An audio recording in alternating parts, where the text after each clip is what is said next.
Hello there, and welcome to the Sleepless Scientist, a quiet place where your thoughts can slow down and curiosity can soften into something gentle enough to rest beside you.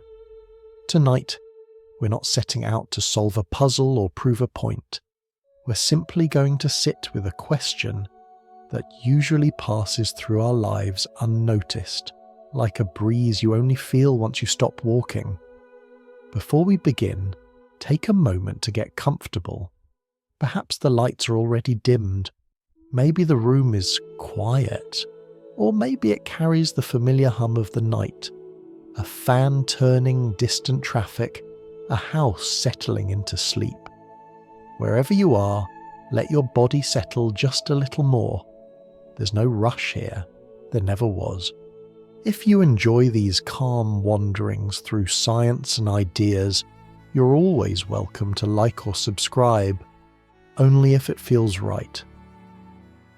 And if you feel like sharing, you can leave a comment telling me where you're listening from and what time it is for you right now. I love imagining this quiet gathering spread across the globe. Many nights, many mornings, all unfolding at once. Now, for tonight's journey. We live inside time so completely that it almost disappears from view. It wakes us in the morning, moves us through the day, and lays us down again at night. It fills our calendars, organises our memories, and shapes our hopes. We speak of it as if it were a road stretching behind and ahead of us, past somewhere over our shoulder, future somewhere up ahead, and the present as a thin line we're constantly stepping across. And because this picture is so familiar, we rarely stop to ask whether it's the only way time could be. Think about how often you check the time without really thinking about it. A glance at your phone, a clock on the wall, the quiet mental calculation of how long something took or how long something will take. Minutes, hours, years. Time appears neat, orderly, and obedient. It moves forward. It does not pause. It does not loop. It does not look back. At least, that's how it seems. Our daily lives reinforce this idea in countless small ways. We tell stories with beginnings, middles, and ends. We plan for tomorrow using lessons from yesterday. We measure progress, celebrate milestones, and mourn what has passed. Even our language is built around this flow. We say things like, looking back, moving on, and ahead of schedule, as if time were a landscape we travel through in a single direction. It feels natural, almost inevitable. But sometimes, if you pay close attention, little cracks begin to appear in this picture. A memory surfaces suddenly, vivid and emotional, as if it were happening now. A moment of déjà vu washes over you, carrying the strange certainty that this exact instant has already occurred. A dream lingers in the morning, blurring what was imagined with what has not yet happened. In these moments, time doesn't feel like a straight line at all.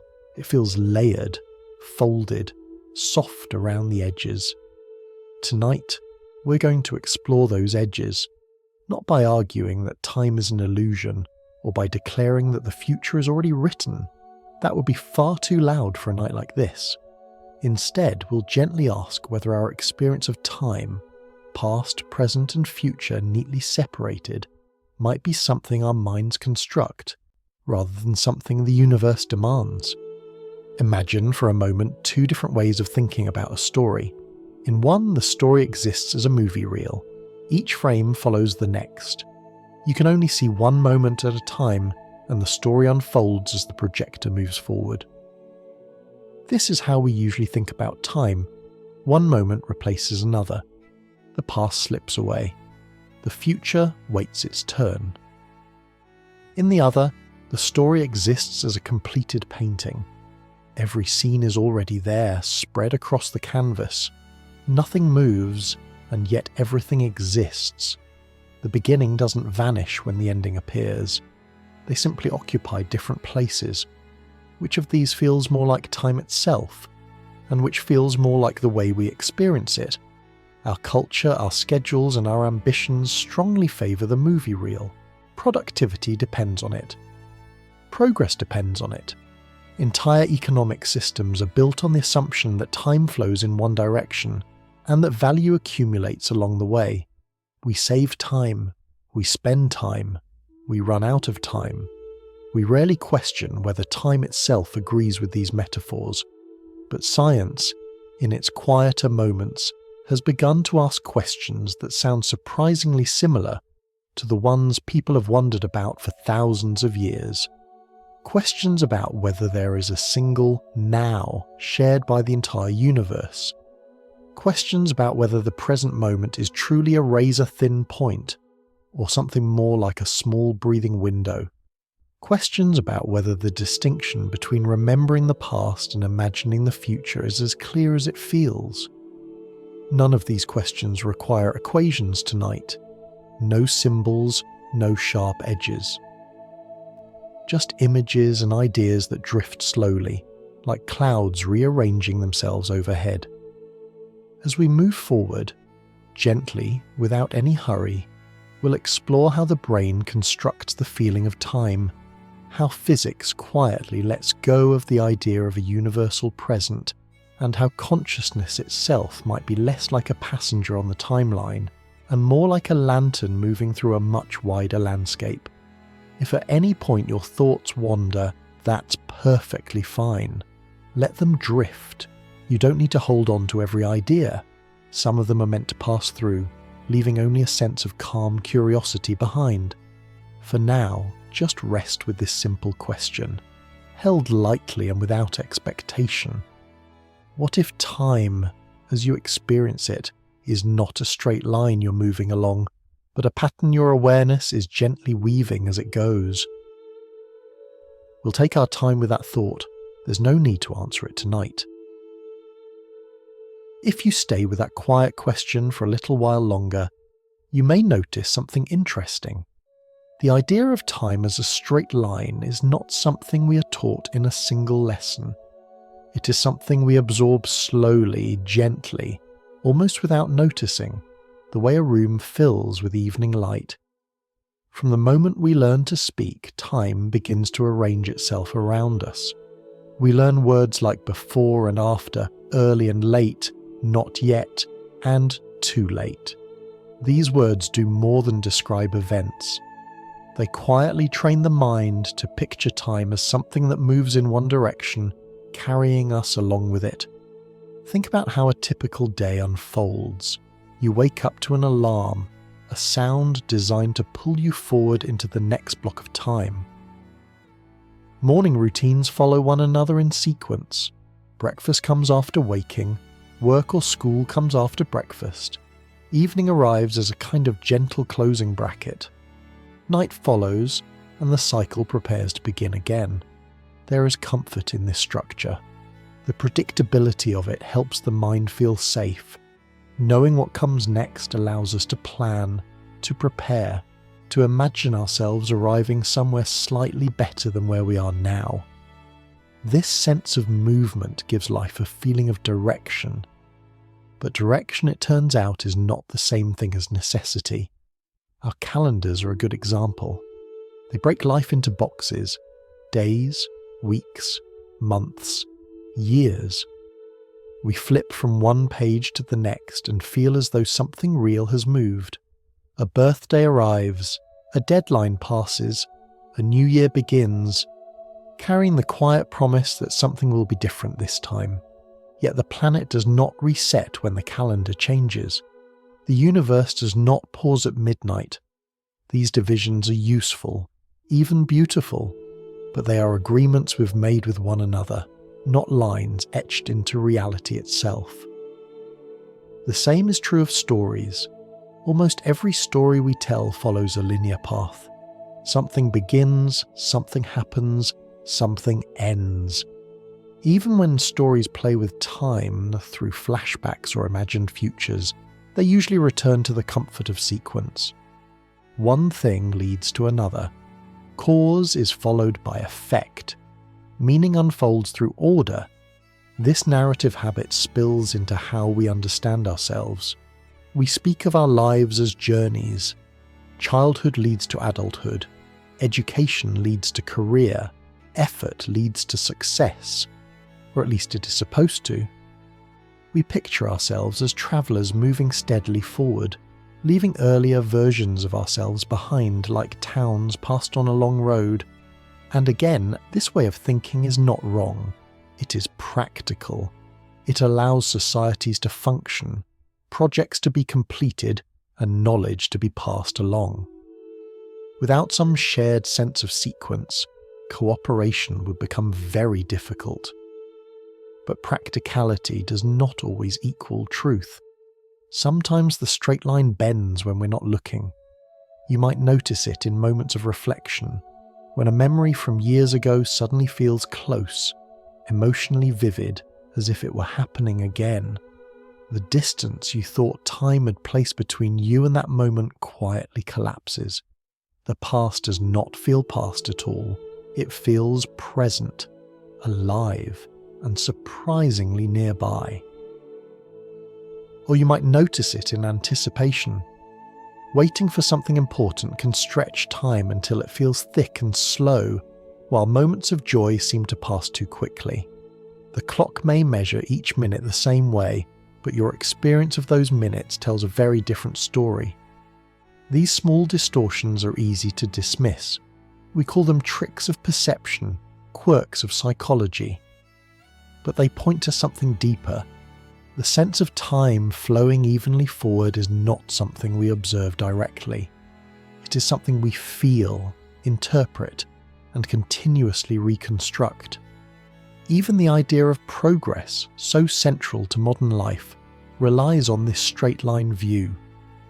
We imagine the future as an open space ahead of us, waiting to be filled. Goals sit out there, somewhere forward in time, and our actions are steps taken toward them.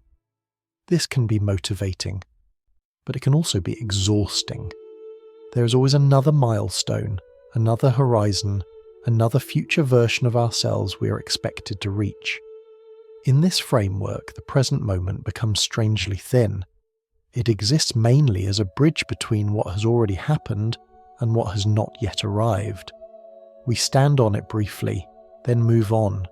Rarely do we linger. And yet this thin present is the only place experience ever actually happens. When you take a sip of water, you're not doing it in the past or the future. When you feel your breath slow, that sensation does not belong to tomorrow. All perception, all awareness, all feeling unfolds in something we call now, even if that now is more complex than we usually admit. This raises a gentle but unsettling possibility. What if the straight line of time is not something we are moving along, but something our minds are drawing as they go? What if it is a map rather than the territory itself? Imagine drawing a line through a field to help you navigate from one side to the other. The line is useful, it gives direction. But the field itself does not contain the line. The grass grows where it always has. The wind moves freely across it. The line exists only in your planning, not in the land. In much the same way, linear time may be the line we draw through experience to make sense of change. It helps us navigate life, but it may not be a complete description of how reality is arranged. This idea does not require us to abandon schedules or forget the past or stop caring about the future. It simply invites a softer relationship with the story we tell about time, a recognition that the straight line is a tool, not a prison. As you rest with this thought, notice how it feels to loosen your grip on the idea that everything must move forward at the same pace. There is no need to resolve anything, just noticing the structure is enough. The sense of time as a straight line has served us well, but it may not be the only shape available. And as we gently explore further, we'll begin to see how the mind itself participates in shaping that sense of movement, sometimes stretching it, sometimes folding it, and sometimes letting it dissolve altogether. For now, let that idea settle quietly, like a path fading back into the grass once it's no longer needed. As the idea of a straight line begins to loosen its grip, another image quietly comes into view. It's a comparison so simple that it almost feels too ordinary to matter, and yet it has a way of changing how time is felt rather than understood. Imagine holding a movie reel in your hands. On that reel, every frame of the story already exists. The opening scene, the turning points, the ending. Each moment is fixed in place, arranged in a precise order. When the film is played, those frames pass through the projector one by one, creating the experience of movement, change, and flow. The story seems to unfold in time, even though nothing new is being created as it plays. The frames were always there. This is very close to how we usually imagine time. The present feels like the single frame currently illuminated, the past-like frames already passed through, and the future-like frames waiting patiently to arrive. The sense of motion comes from the way awareness moves across them. And now imagine something very different. Imagine standing in front of a large painting, not a small one you can take in at a glance, but a wide, detailed landscape that stretches beyond the edges of your vision. The entire scene exists all at once. The mountains in the distance do not wait their turn to appear. The trees in the foreground do not disappear when you look elsewhere. Everything is present together, layered and complete. Your experience of the painting changes depending on where you look. You might focus on one corner, then another. You might notice a detail only after standing there for a long time, but nothing in the painting itself is moving. Only your attention is. Both images, the movie reel and the painting, can describe the same story. The difference lies not in the content, but in how it is experienced. What if time is more like the painting than the reel? This idea can feel strange at first, because it runs against almost every habit of thought we've developed. We're used to believing that the present replaces the past, that moments vanish as soon as they pass, leaving behind only memory. But the painting suggests something quieter and more spacious. The moments may not disappear at all. They may simply remain where they are, while awareness drifts from one region to another. This is not a claim about destiny or fate. It doesn't mean the future is fixed in the way a script is fixed. It is simply an alternative way of picturing existence itself, one where change is not the creation of new moments, but a shift in perspective across a larger whole. You may notice that this already happens in small ways within your own experience. Think of a familiar place, a childhood home perhaps. You don't experience it as a sequence of moments. You experience it as a space that contains many moments at once. Different rooms hold different memories, different corners carry different feelings. When you think of it, you don't move through it in time, you move through it in awareness. In that sense, memory behaves more like a painting than a movie. Moments from long ago can feel close or distant depending not on when they happened, but on how your attention touches them. The same can be true of imagined futures. Sometimes a future event feels vividly present, filled with detail and emotion. Other times it feels vague and distant, even if it's only days away. Again, the distance is not measured in time, but in clarity and attention. These experiences hint that time, as it is lived, may be less about sequence and more about focus. This distinction becomes important when we begin to ask where the feeling of now actually comes from. If time were truly a reel passing through a projector, the present would be a sharply defined point, one frame, one instant, but lived experience rarely feels that precise. The present has a thickness to it. Sounds linger, sensations overlap, thoughts trail behind what has already happened and lean gently into what might come next. In the painting view, this makes sense. Attention does not jump instantaneously from one point to another. It drifts, it glides, it gathers context as it moves. The present, then, is not a point on a line, but a small region illuminated by awareness. This does not mean that everything exists in a blur. It simply means that separation into past, present, and future may be something we impose after the fact in order to describe an experience that is originally much more fluid. Consider how you listen to music. You don't hear one note in isolation. Each note carries the echo of the one before it, and the expectation of the one to come. A melody only exists because time, as experienced, allows overlap. If each moment were truly isolated, music would collapse into noise. In this sense, our experience of time already behaves less like a ticking clock and more like a flowing field. The painting metaphor invites us to consider that what feels like movement through time might instead be movement through perspective. Awareness highlights one part of the landscape, then another, creating the sensation of passage without requiring moments to be created or destroyed. This idea can feel oddly calming. If moments do not vanish, then nothing is truly lost. Experiences may fade from attention, but they do not necessarily dissolve into nothingness.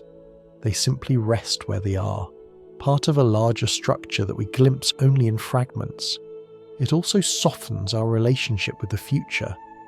Rather than something racing toward us or slipping away, the future becomes another region of possibility, not yet illuminated, but not fundamentally separate either. Of course, this is only a way of imagining. It is not something you need to believe. It is simply an invitation to loosen the grip of the movie reel and see what happens when time is allowed to feel wider. As you rest with this image, notice how your own awareness moves. It drifts from thought to thought, sensation to sensation, without effort. Nothing pushes it forward. Nothing pulls it back. It simply wanders. And in that wandering, the sense of time quietly reshapes itself, becoming less like a line you must follow, and more like a landscape you're gently exploring. As the image of time as a landscape settles in, another quiet shift begins to happen. The idea of the present moment, something we usually imagine as a precise point, starts to soften. It becomes less like the tip of a needle, and more like a small, breathing space. We often speak as if the present is a single instant, right now, this exact moment, a clean dividing line between what has already happened and what has not yet arrived. But if you look closely at your own experience, that sharp edge is surprisingly difficult to find. Take a simple sound, perhaps a door closing somewhere nearby, or the hum of a fan in the room. You don't hear the sound at a single instant. You hear it unfold. It begins, continues, fades, and only after it has already happened do you recognize it as something you heard. Awareness arrives slightly late, gathering the sound as a whole rather than as a point. The same is true for movement. If something falls and you catch it, your hand moves before you consciously decide to act. By the time you realize what happened, your body has already responded. The experience of now includes what just happened and what is still unfolding together, woven into a single felt moment. This suggests that the present is not a razor-thin slice of time. It is more like a short window, wide enough to hold overlap. Psychologists have long noticed this, though the idea itself is quite intuitive once you feel it. The present, as experienced, stretches slightly backward into what just happened and slightly forward into what is about to happen. It is a living blend, not a fixed point. Imagine watching a wave roll toward the shore. At no moment can you say exactly where the wave ends and the water before it begins. The shape is always changing, always continuous. Trying to isolate a single exact position misses the nature of the movement itself. The present behaves in much the same way. This explains why moments don't feel like isolated beads on a string. They feel connected. When you listen to someone speak, you don't hear one word, then stop, then hear the next. Meaning emerges because the mind holds several moments together at once. The sentence exists as a flowing pattern, not a series of disconnected sounds. If the present were truly a single instant, experience would fall apart. There would be no continuity, no understanding, no sense of flow. Consciousness relies on this gentle overlap to function at all. What's important here is not the technical language sometimes used to describe this idea, but the feeling of it. The present has duration, it breathes, it allows experience to make sense by stretching just enough to connect one moment to the next. This also means that awareness is never perfectly synchronized with events. There is always a small delay, a brief gathering period where the mind assembles what has just occurred into something meaningful. The now you experience is already a quiet reconstruction. This might sound unsettling at first, as if you're always a step behind reality. But there is another way to see it. Rather than lagging, awareness is integrating. It is smoothing experience into something livable, something coherent. Think of it like reading a sentence on a page. You don't understand the sentence letter by letter. Meaning appears only when several letters and words are held together at once. Understanding arrives slightly after these symbols themselves, but that delay is what makes understanding possible.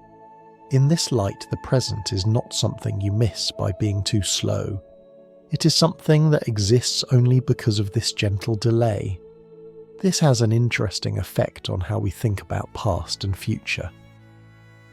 If the present already includes a small portion of what just happened, then the boundary between past and present is not fixed. It shifts and breathes. The past doesn't fall away instantly. It lingers, softly, within experience. And if the present also leans into what is about to happen through expectation, prediction, readiness, then the future is not entirely absent either. It whispers into the present as anticipation, as a sense of what comes next.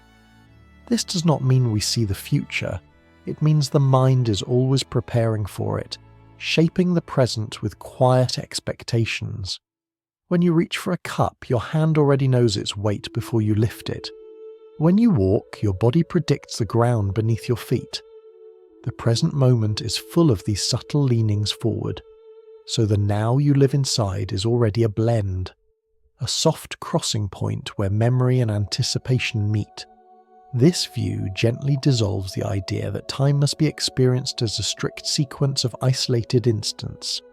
Instead, time becomes something layered, like overlapping sheets of sound or colour. The mind does not stand on a single point and watch time rush past. It occupies a small region where moments mingle.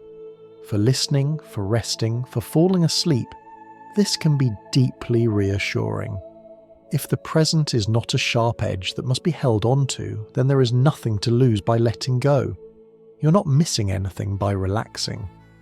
Experience continues to gather itself, whether you pay close attention or drift away. As you lie here, notice how your own present feels. It likely includes the memory of a sentence you just heard, the sensation of your breath right now, and a vague sense of what might come next. All of it exists together, quietly, without conflict. This is not a flaw in perception. It is how awareness works, and it hints at something subtle but profound. Time, as lived, is already less rigid than we imagine. The present is not a point you have to catch. It is a space you are already inside. Let that thought rest with you, gently, without needing to hold on to it. The next idea will arrive in its own time, overlapping softly just like this one. As the idea of the present widens into a gentle window, another quiet realization begins to form. If the present is not a sharp point, then something inside us must be shaping it. And that something, it turns out, is not a clock ticking away in the background of the mind. Despite how it feels, the brain does not contain a tiny stopwatch. There is no internal hand sweeping across a numbered face, no built-in calendar quietly flipping pages.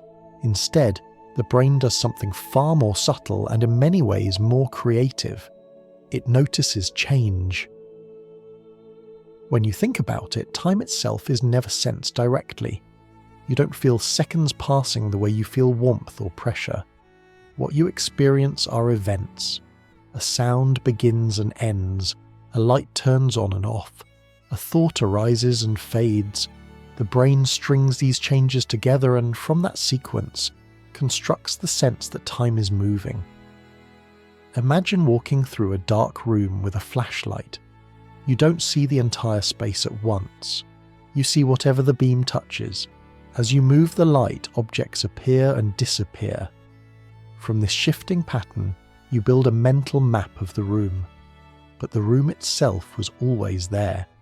What changed was your access to it. The brain treats time in a similar way. It sweeps attention across events, comparing what is happening now with what just happened, and from those comparisons, it infers duration. Time emerges as a relationship between moments, not as a substance flowing past. This becomes clear when familiar markers are removed. In a quiet room with no clocks, no windows, and no regular sounds, people often lose track of time very quickly. Minutes stretch or shrink. Hours become difficult to estimate. Without change, the sense of time begins to blur. The same thing can happen during moments of deep focus or relaxation. You might sit down to read and suddenly realize that far more time has passed than you expected. Or you might wait anxiously for something important and feel each minute crawl. In both cases, the clock on the wall moves steadily, but your experience does not. This tells us something important. The feeling of time passing is not driven by time itself. It is driven by how much change the brain is tracking. When many events occur, time feels full. When few events occur, time feels thin. The brain uses density of experience as a stand-in for duration. This also means that the brain often assembles the sense of time after events have already happened. Awareness gathers information, organizes it, and then presents it as a smooth sequence. The now you experience is already a gentle reconstruction, stitched together from fragments that have just occurred. This is not a flaw, it is a feature. Consider how a film is edited. Scenes are shot out of order, then carefully arranged into a coherent story. The audience experiences the film as a seamless flow, unaware of the work happening behind the scenes. In much the same way, the brain edits experience into a narrative of time that feels continuous and meaningful. You can notice this editing process in everyday life. When someone speaks to you, you don't consciously process each sound as it arrives. Meaning appears only after several sounds are combined. The brain waits, collects, and then presents the result as something whole. Time, as you feel it, is the same kind of finished product. This has an interesting consequence. If time is assembled from change, then without change, time loses its grip. This is why moments of stillness can feel timeless. Sitting quietly, breathing slowly, with little happening, the sense of time can soften or even fade. There is no clear sequence to track, no strong markers to count. Sleep itself offers a powerful example. During deep sleep, there is no experience of time passing at all. You lie down, and then suddenly you wake up. Hours have gone by, but subjectively, there was no passage. Time was there, measured by the world, but absent from awareness. Dreams complicate this further. In dreams, long stories can unfold in what turns out to be only a few minutes of physical time. Or a brief dream can feel expansive and rich. Again, the brain constructs duration based on experience, not on the ticking of any internal clock. This helps explain why the present feels thick rather than sharp. The brain needs a small span of events to make sense of anything at all. It holds on to what just happened long enough to compare it with what is happening now. That overlap creates continuity, and continuity creates the feeling of time. Seen this way, the present is not where time touches you. It is where the brain finishes its work. This perspective gently shifts the question we're asking. Instead of wondering why time feels like it flows, we can ask how the brain creates that feeling in the first place. And once we see that time is built from perception, memory and change, the straight line begins to look less like a feature of reality and more like a very effective story the mind tells itself. A story that works well enough to organize a life. As you rest with this idea, notice how little effort the brain puts into this process most of the time. It builds time automatically, quietly, without asking for permission. You don't need to manage it. You don't need to keep track. Even now, as you listen, your awareness is stitching moments together, creating a sense of flow without any conscious work at all. And when that work slows, when change becomes gentle and sparse, time itself begins to loosen. Minutes feel wider. Moments stretch. The straight line fades into something softer. This doesn't mean time disappears. It means your relationship with it changes. For now, let your mind rest in that softened space. There's nothing to measure, nothing to count. Experience will continue to gather itself moment by moment, whether you watch it closely or let it drift. And in that drifting, the quiet construction of time carries on, invisible, effortless, and kind. As the sense of time softens into something the brain quietly assembles, another realization begins to settle in. The mind does not treat the past and the future as opposites. Instead, it brings them together, placing them side by side in a shared space where both are shaped in remarkably similar ways. When you remember something, it can feel as though you are reaching backward along the timeline, pulling a moment into the present. When you imagine the future, it feels like the opposite motion, a reach forward into what has not yet happened. But inside the mind, these two actions are far less different than they appear. Think about a simple memory, perhaps a familiar walk you used to take, or a room you know well. When that memory appears, it is not a perfect recording. It is reconstructed. The colours, the sounds, the emotions are assembled again in the present moment, shaped by who you are now. Each time you remember, the memory is gently rewritten. Now think about imagining something that has not happened yet. Perhaps a conversation you expect to have, or a place you plan to visit. Notice how the mind builds it. It borrows pieces from memory, faces you have seen, places you know, feelings you recognize. The future scene is assembled from fragments of the past, arranged into a new pattern. In both cases, the mind is doing the same kind of work. It is not traveling through time. It is composing experience. This shared process explains something that often feels surprising. Memories can change over time, and imagined futures can feel vividly real. The mind does not label one as past material and the other as future material. It treats both as constructions happening now. This is why remembering and imagining often feel so similar. Both can carry emotion. Both can influence your body. A remembered embarrassment can make your heart race. An imagined threat can create real tension. The brain responds to both as meaningful experiences, regardless of their position on the timeline. From the brain's perspective, both memory and imagination are forms of simulation. They allow you to rehearse, to learn, and to prepare. Remembering the past helps you avoid danger and repeat what worked. Imagining the future helps you anticipate and adapt. Together they form a continuous loop of learning. This loop quietly shapes the present moment.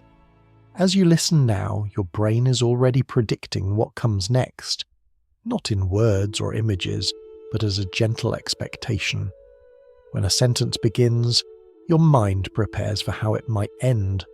When a familiar idea appears, your attention settles more easily.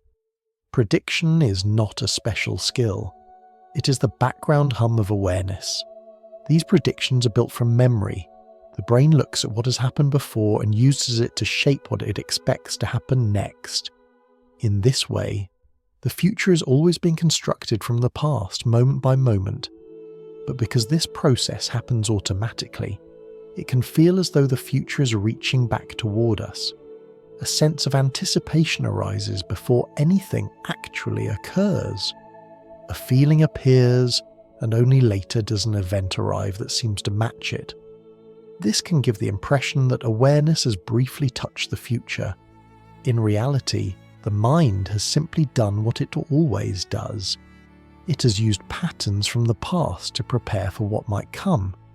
This perspective helps explain experiences like intuition and sudden certainty. When your brain recognizes a familiar pattern quickly, without conscious thought, it can feel like insight arriving from nowhere. But that insight is built from countless past experiences quietly woven together. The same process can also explain why memories feel so close to the present. When you remember something, the brain is not opening a window into the past. It is recreating a scene in the present, using the same tools it uses to imagine what has not yet happened. Seen this way, the mind is less like a time traveler and more like a storyteller.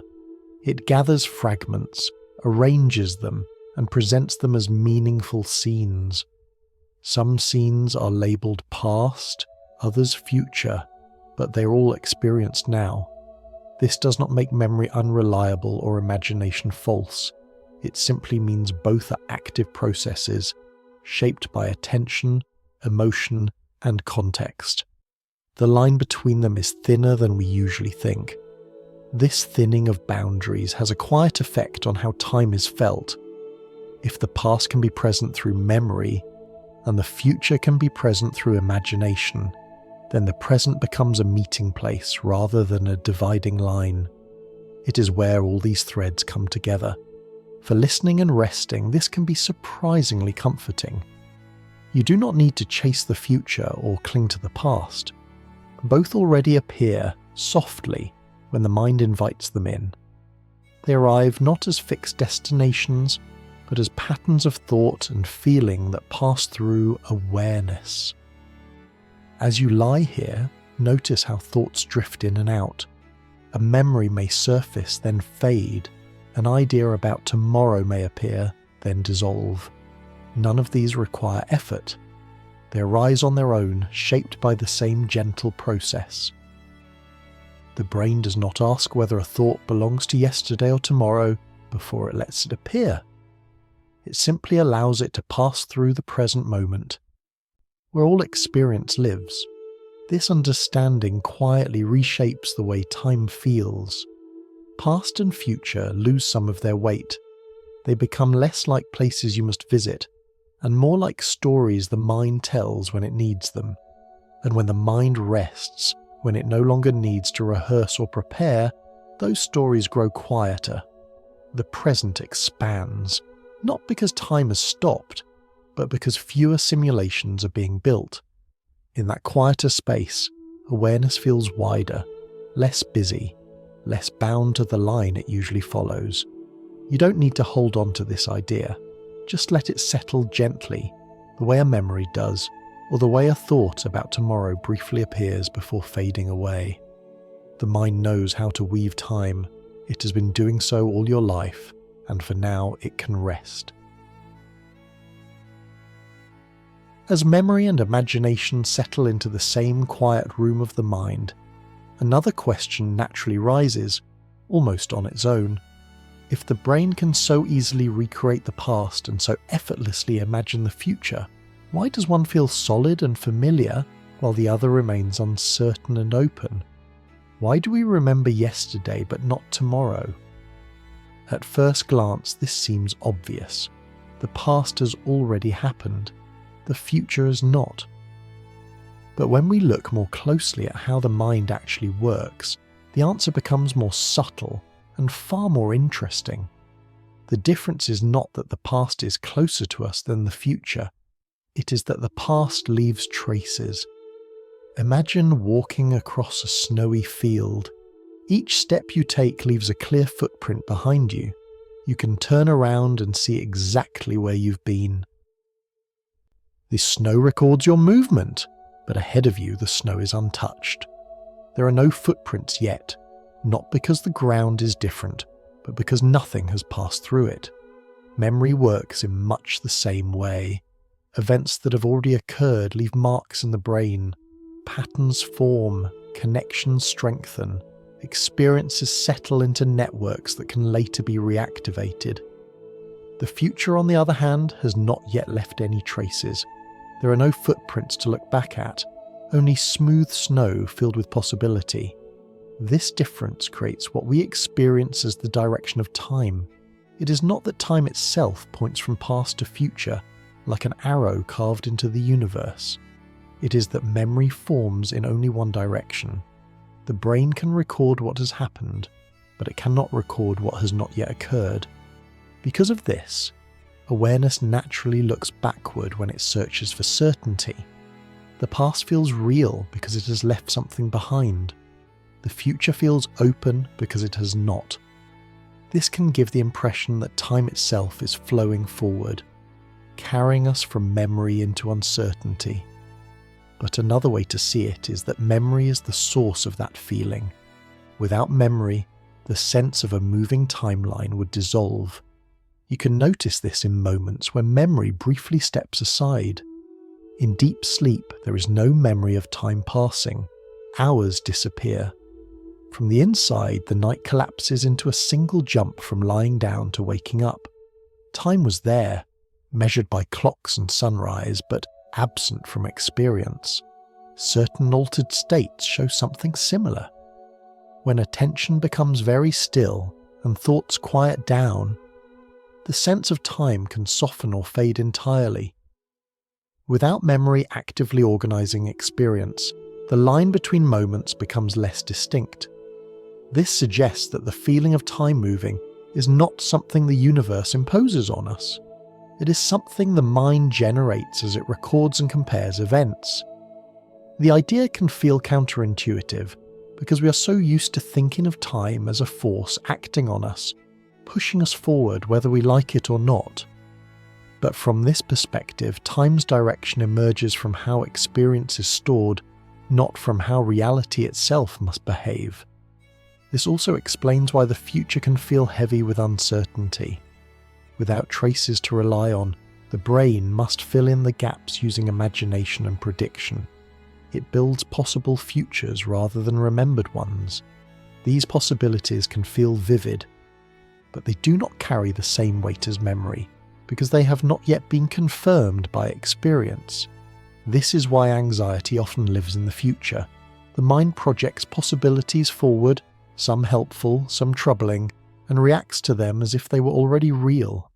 Meanwhile, nostalgia often lives in the past, where memory has settled and softened, leaving behind meaning rather than threat. Both are products of the same system, working in different directions. Importantly, none of this means the future is unreal or the past is fixed in stone.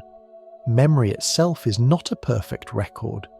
Each time it is revisited, it is subtly reshaped by the present moment. New emotions, new understanding, and new context all influence what is remembered. In that sense, even the past is not static. It continues to change as it is recalled. This softens the sharp distinction we often draw between past and future. The past is not a frozen archive. The future is not an empty void. Both are active constructions within awareness, shaped by the same gentle processes. What truly distinguishes them is the presence or absence of traces. The past has left its marks. The future has not yet done so. This brings us back to the idea of the present as a meeting place. The present is where traces are formed. It is where experience leaves its footprints. It is the only place where memory can be created. Seen this way, the present is not just a fleeting instant slipping away. It is the creative surface on which experience writes itself. This can change how we relate to time in daily life. Instead of feeling pushed forward by an unstoppable flow, we can begin to see ourselves as participants in a process of recording and meaning-making. Each moment does not vanish into nothingness. It settles into the background of who we are. For listening and resting, this understanding can be deeply grounding. There's no need to worry about losing the present. It is already doing its work, leaving gentle traces that will become memory in their own time. And the future does not need to be grasped or solved. It will arrive when it does, not as a destination, but as experience unfolding and then settling into the same quiet background. As you rest here now, notice that nothing is required of you. This moment will leave its own soft imprint. Whether you're fully awake or drifting towards sleep, the brain will do what it has always done, recording, organizing, and letting go. Time will continue to feel like it moves forward because memory will continue to form. But beneath that feeling, there is a quieter truth. The direction of time lives not in the world alone, but in the gentle way awareness remembers. Let that idea settle without effort. There is nowhere it needs to go. There is a moment many people recognize instantly, even if they struggle to describe it. You step into a room, hear a sentence, or glance at a scene, and a quiet certainty washes over you. You feel as though you've been here before, not in a vague, metaphorical way, but with a distinct sense of familiarity that seems to arrive fully formed. Déjà vu. It does not announce itself loudly. It does not demand belief. It simply appears, lingers for a breath or two, and then fades, leaving behind a soft question. How could something feel so familiar when you know, quite clearly, that it should not? For a long time, déjà vu has been treated as a curiosity at the edges of experience, something to joke about or to explain away quickly. But when we place it gently alongside everything we've already explored, the brain's construction of time, the overlap of memory and anticipation, it begins to look less like a mystery and more like a clue. To understand it, imagine listening to a piece of music where one instrument enters just a fraction of a second too early. The melody is still there. Nothing is broken. But the timing feels off in a subtle, unmistakable way. Your ear notices it immediately, even if you can't point to the exact moment it happened. Déjà vu can be thought of in a similar way, not as a glimpse of the future, and not as a memory returning from the past, but as a brief misalignment in how experience is labelled. Normally, perception and recognition work together in a smooth sequence. First, something is perceived. Then, almost immediately, the brain checks whether it is familiar. If it is, recognition follows. If it is not, the experience is marked as new. In déjà vu, that order seems to soften. Recognition arrives too quickly. The feeling of familiarity appears before the details have been fully processed. The brain, encountering this premature sense of knowing, searches for an explanation, but there is none to be found. The moment feels remembered, yet no memory fits. This can create a fleeting sense that time has folded in on itself, that you have stepped into a moment that was already lived. But notice something important. The feeling of déjà vu is not rich with detail. It does not come with a full memory, complete with images, sounds, and context. It is vague, atmospheric, more like a shadow of familiarity than a replay. This is one of the strongest hints that déjà vu is not about foresight. It is about perception. The the brain is constantly sorting experience into categories, known or unknown, expected or surprising. It does this quickly, quietly, and usually without error. But like any complex system, it occasionally slips. When it does, the mind becomes briefly aware of the process itself. In that sense, déjà vu is not a window into another time. It is a moment when the machinery of awareness becomes visible. You might notice that déjà vu often happens when you're slightly tired, distracted, or moving through familiar environments in new ways. A different route through a familiar neighbourhood, a conversation that echoes an earlier one. The brain recognises patterns quickly and sometimes too generously. It is not predicting the future, it is matching shapes. This understanding does not make déjà vu less interesting. In fact, it makes it more so, because it reveals how much of our experience depends not on what is happening, but on how the mind organises it. The sense of already knowing arises from the same systems that help us feel oriented and safe. Familiarity allows us to move through the world efficiently. It tells us where we are, how to behave, and what to expect. Déjà vu is a brief overextension of that helpful instinct. And because it involves timing, recognition arriving before context, it naturally plays with our sense of time. For a moment, the present feels as though it has been pre-labelled, as though it arrived with a tag already attached. That is enough to create the illusion that the moment existed before it occurred. But if we slow down and feel into it, we can notice something reassuring. Déjà vu does not tell us what will happen next. It does not reveal outcomes. It does not guide decisions. It simply colours the present moment with a soft echo of familiarity. This is why it fades so quickly. Once perception catches up, once details settle into place, the brain corrects itself. The labelling process realigns. The moment becomes what it always was, a new experience happening now. Seen this way, déjà vu fits perfectly within the larger picture we're building. Time, as experienced, is not a strict sequence delivered to us from outside. It is a construction, assembled moment by a mind that is always balancing memory, expectation, and perception. Occasionally that balance wavers, and when it does, we glimpse the structure beneath. This can be oddly comforting. It suggests that our experience of time is flexible, adaptive, and alive. Not brittle, not rigid, not a rule imposed on us, but a relationship we participate in. As you rest with this idea, notice how gentle déjà vu actually is. It does not demand attention. It does not insist on meaning. It passes through awareness like a familiar scent in the air, noticed and then gone. And perhaps that is its quiet gift. It reminds us that the sense of now is something the mind creates, not something it merely receives. That familiarity and novelty are not fixed properties of the world, but qualities that arise through perception. You do not need to interpret déjà vu. You do not need to chase it or fear it.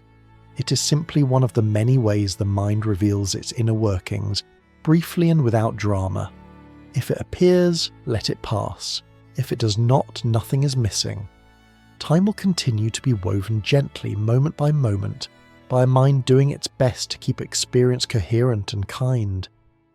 And in those rare moments when the weave shows its seams, we are invited not to solve the mystery but to notice it, and then just as gently to rest.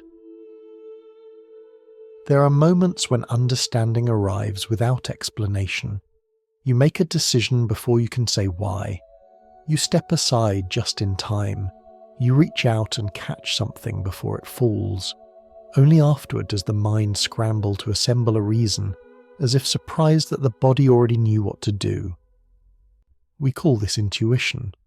It often feels mysterious, as though information appeared from nowhere, but when we look at it through the lens we've been slowly building, intuition begins to feel less like a message from the future and more like the quiet work of a mind that is always one step ahead, gently and continuously. The brain, it turns out, is never simply reacting, it is predicting. Not in the dramatic sense of seeing what will happen next, but in the practical sense of preparing for what is likely. Every movement you make, every word you hear, every familiar situation you enter is met with a soft expectation. The mind compares what is happening now with countless similar moments stored in memory, and from that comparison, it prepares a response. This process happens beneath awareness. It has to. If you needed to consciously calculate every step you took or every object you reached for, life would slow to a crawl. Instead, the brain works quietly in the background, offering readiness rather than instructions. You can feel this most clearly in simple physical moments. A glass tips over on the table, and your hand moves before you have time to think. There is no pause, no deliberation. The movement feels automatic, almost borrowed. Only after the glass is safe do you become aware of what just happened. In that brief gap between action and awareness, intuition lives. It is tempting to describe this as seeing into the future, but nothing so dramatic is required. The brain recognized a familiar pattern, an object losing balance. From experience, it knew what usually follows. That knowledge did not arrive as a thought. It arrived as motion. This kind of intuition is not mystical. It is efficient. The same thing happens in conversation. You often know what someone is about to say before they finish the sentence, not because you are predicting their words precisely, but because language follows patterns. Tone, rhythm, and context guide expectation. When the expectation is met, the conversation feels smooth. When it is not, surprise arises. These expectations are so subtle that we rarely notice them unless they fail. When someone pauses unexpectedly or changes direction mid-sentence, the mind briefly stumbles. That stumble reveals just how much prediction was happening all along. Intuition works the same way with decisions. When something feels off, it is often because the brain has detected a mismatch between the current situation and patterns it has learned to trust. You may not be able to articulate the reason, but the feeling itself carries information. This does not mean intuition is always correct. Patterns can mislead. Past experiences may not apply to new situations. But intuition's value lies not in certainty, but in speed. It allows the brain to respond before conscious thought has time to organize. From the perspective of time, this creates an interesting effect. Intuition feels as though it arrives from ahead of the present moment. A feeling appears, and only afterward does the event unfold. This sequence can give the impression that awareness briefly stepped into the future, but what actually happened is much quieter. The brain prepared for a likely outcome based on the past, and when reality followed that path, the preparation felt prophetic. This is why intuition often feels strongest in familiar domains. A musician anticipates the next note. A driver senses when traffic will slow. A parent recognizes a child's mood before a word is spoken. These are not visions of the future. They are refined sensitivities to patterns. Over time, as experience accumulates, these patterns become more reliable. The brain becomes better at guessing, and the guesses become easier to trust. What we call a gut feeling is often simply deep familiarity speaking softly. This understanding gently removes the pressure to treat intuition as something separate from reason. It is not an alternative to thinking. It is thinking that happens before words. And because it operates beneath awareness, intuition also plays with our sense of time. The mind seems to know before it knows. Action precedes explanation. The future feels present for a moment, not because it has arrived, but because the brain has already leaned toward it. This leaning is constant. Even now, as you listen, your mind is predicting the rhythm of the voice, the length of sentences, the kind of ideas that might follow. These predictions are not intrusive. They are gentle background processes that make listening feel smooth rather than effortful. When prediction aligns with experience, time feels fluid. When it does not, time feels jagged. Surprise stretches the present. Uncertainty thickens it. Familiarity allows it to flow. In this way, intuition becomes another window into how time is assembled. The present is not a neutral point where the past ends and the future begins.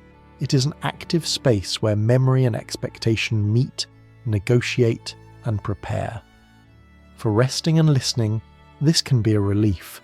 You do not need to anticipate anything. Your brain will do that on its own, quietly and competently. You do not need to analyze each feeling or thought as it arises. Intuition will continue its gentle work whether you pay attention or not. As you lie here, notice how often your body already knows what to do, how it adjusts your breathing without instruction, how it shifts position when needed, how it responds to sounds without effort. All of this is prediction in action, guided by memory, tuned by experience. There's nothing mystical required to explain it, and yet there is something quietly remarkable about it. The mind is always reaching forward just a little, not to control the future, but to be ready for it. And in doing so, it blurs the line between now and next, creating the subtle sense that time is unfolding from within rather than arriving from outside. You don't need to hold on to this idea. Let it pass like a thought that arises and fades. Intuition will remain, working silently, keeping you oriented even as the sense of time continues to soften. For now there is nothing to decide, nothing to predict. The present is wide enough to hold everything that needs to happen next. As intuition shows us how the mind leans gently into what comes next, another familiar experience invites us even further away from the straight line. It arrives each night without effort, without planning, and often without memory of how it began. We call it dreaming. Dreams do not respect schedules. They do not announce their structure, and most striking of all, they do not seem to care about time. In a dream, years can pass in moments. A brief image can feel vast and meaningful. People from different periods of your life may appear together, speaking as if they have always known one another. Places merge, events repeat or reverse. The mind moves freely, unbothered by chronology. When you wake, it can be difficult to say how long a dream lasted. Sometimes an entire story seems to unfold between the moment you fall asleep and the moment you wake, even though only a short span has passed by the clock. Other times, a single scene lingers with unusual intensity, as if it were given more space than time usually allows. This is not a failure of memory. It is a different way of organizing experience. During dreaming, the mind is not tracking external change. There are no clocks to consult, no schedules to follow, no sensory cues arriving in orderly sequence. Freed from the need to coordinate with the outside world, awareness turns inward. And when it does, the familiar scaffolding of time begins to loosen. What remains is meaning. In dreams, events are not arranged by before and after, but by relevance. Emotion becomes the organizing principle. A moment matters because of how it feels, not because of when it occurs. Scenes connect through mood and association rather than cause and effect. You might dream of a childhood home and then find yourself in a place you've never visited, yet the transition feels natural. The connection is emotional, not temporal. The dream does not ask how you got there. It simply allows the next scene to arise. This suggests something quietly important. The mind does not require linear time to create coherent experience. It can operate using other forms of order. In waking life, we rely heavily on sequence. We need to know what came first and what comes next to function effectively. But dreams show us that sequence is not the only way awareness can organize reality. When the demands of action are removed, the mind chooses a softer structure. This structure is not chaotic. Dreams are not random noise. They are patterned, meaningful, and often surprisingly consistent in their themes. What they lack is a timeline. Past memories appear not as records but as living material. They are reshaped, combined, and placed into new contexts. Imagined futures may appear as symbols or scenarios, not as predictions, but as expressions of concern, hope, or curiosity. In this sense, dreams blend past and future without distinction. Both become resources for the present experience of the dream itself. From the inside, this blending feels natural. It is only upon waking that we notice how unusual it was. Only then do we try to map the dream onto a timeline and feel puzzled when it resists. This resistance is revealing. It shows us that the sense of time we take for granted is not always active. It can be set aside when it is no longer needed. Consider how this contrasts with waking life. During the day, the mind is constantly checking time. How late is it? What comes next? How long will this take? These questions help us navigate the world, but they also narrow experience. Attention is pulled forward, away from what is happening now. In dreams, that pull disappears. There is no urgency, no future to reach, no past to explain. Experience unfolds according to its own internal rhythm. This rhythm can feel deeply immersive. While dreaming, you rarely question the logic of events. You accept the flow as it is. Only afterward does the waking mind step in and attempt to organize what happened. This acceptance hints at a mode of awareness that is more spacious, less constrained by the need to measure and predict. A mode where experience is allowed to arrive fully without being sorted into a sequence. Dreams offer a gentle demonstration that the mind is capable of this mode. They do not prove that time is an illusion, nor do they require us to believe that the future already exists. They simply show that awareness can function beautifully without the usual markers of time. For listening and resting, this can be especially soothing. Dreams remind us that we do not need to keep track of everything to remain intact. The mind knows how to let go of the timeline when it is safe to do so. As you lie here, perhaps on the edge of sleep, notice how thoughts begin to drift. Images may appear briefly, then dissolve. A memory may blend into an imagined scene. The order becomes less important. Meaning remains. This transition is not something you need to manage. It happens on its own, guided by the same gentle processes that shape dreams each night. Awareness loosens its grip on sequence and allows experience to arrange itself differently. In that space, time feels less like a line and more like a field. Events do not push one another forward. They simply arise when they are ready. This does not mean the mind loses coherence. On the contrary, coherence shifts from order to resonance. What belongs together gathers together, regardless of when it occurred. Dreams show us that this is not only possible, but natural. And while we cannot live our waking lives entirely in this mode, we can learn from it. We can allow moments of rest where the pressure to move forward eases, where the present expands to include whatever needs to be felt without explanation. As you continue to listen, or as you drift towards sleep, there is no need to follow a timeline. The ideas can blend, the words can soften, understanding is not required. Just as in a dream, experience will find its own shape.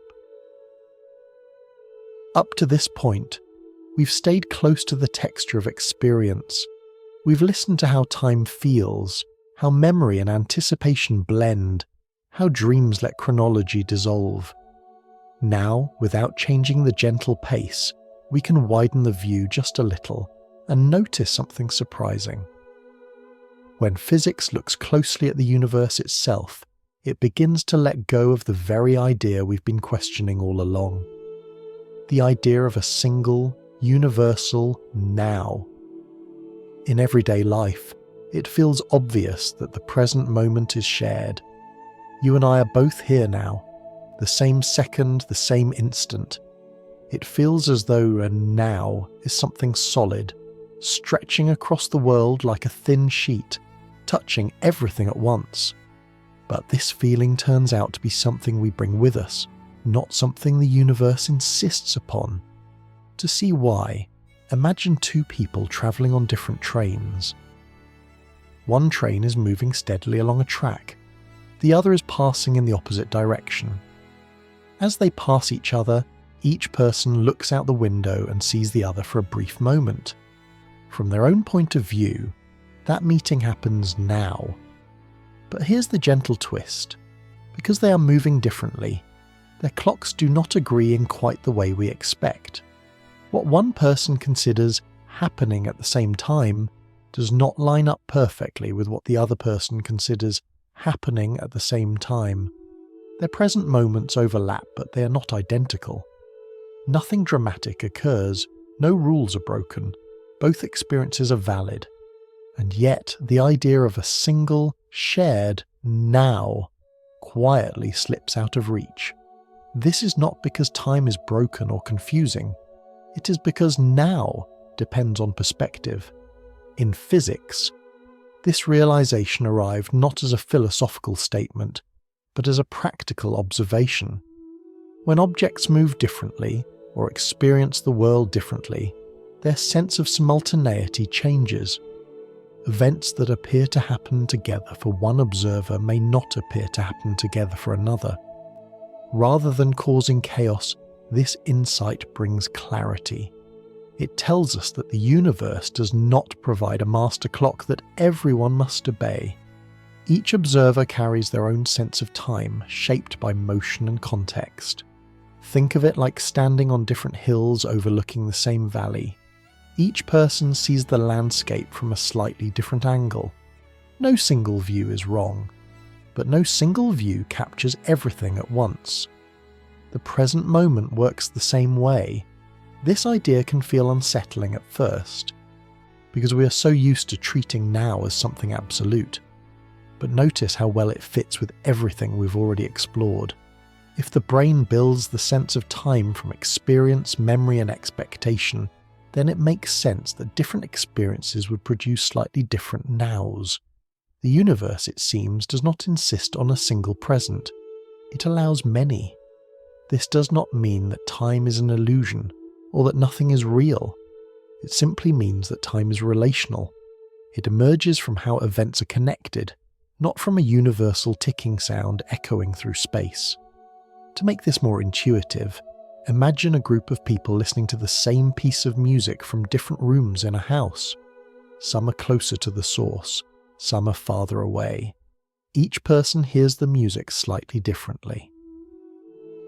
A note reaches one room before another, yet everyone is listening to the same song. There is no single moment when the note exists everywhere at once. There are many moments, many experiences, all valid. In this light, the idea of a universal now begins to look like a convenience rather than a necessity. It works well for daily life, where differences are small and speeds are slow. But when we step back and look at the structure of reality, that convenience quietly fades. What replaces it is something softer and more spacious. A universe where moments do not line up into a single global present, but exist in a web of relationships. Each observer moves through this web in their own way, carrying their own sense of timing. This perspective also changes how we think about the flow of time. If there is no universal now sweeping everything forward together, then the feeling of time moving may not belong to the universe itself. It may belong to how consciousness organizes experience locally. Time flows where awareness flows.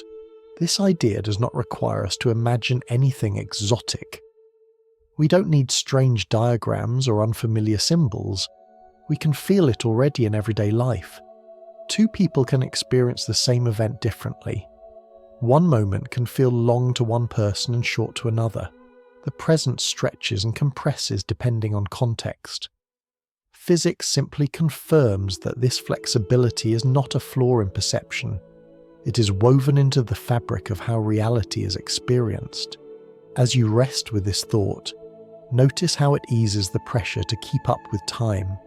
If there is no single now you must align with perfectly, then there is no risk of falling behind.